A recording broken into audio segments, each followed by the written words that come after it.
నీ పూర్ణ హృదయంతోనూ, పూర్ణ ఆత్మతోనూ, పూర్ణ మనస్సుతోనూ నీ దేవుడైన యెహోవాను ప్రేమింపవలెను. ఇది ఎక్కడుంది? బైబిల్ గ్రంథంలో ఉంది కదా. ఎలా అంట? నీ పూర్ణ హృదయంతోనూ, పూర్ణ ఆత్మతోనూ, పూర్ణ మనస్సుతోనూ నీ దేవుడైన యెహోవాను ప్రేమింపవలెను. మరి దేవుణ్ణి ప్రేమించడం అంటే ఎలాగా, మనం ఎలా చూపించగలం అంటే ఆయన ఆజ్ఞలను అనుసరించి నడుచుకొనడమే. ఆయన ఆజ్ఞలను అనుసరించి నడుచుకుంటే మనం ఆయన్ని ప్రేమించినట్లేనంట.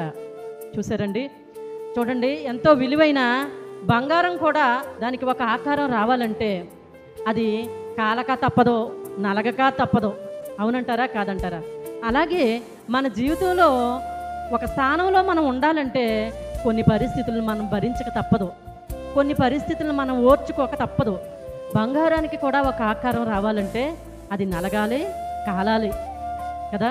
అలాగే దేవుని పిల్లలమైన మనం ఒక మంచి స్థానంలోనికి మనం ప్రవేశించాలంటే కొన్ని ఎదురు దెబ్బలో కొన్ని పరిస్థితులు మనకు ఎదురవుతుంటాయి.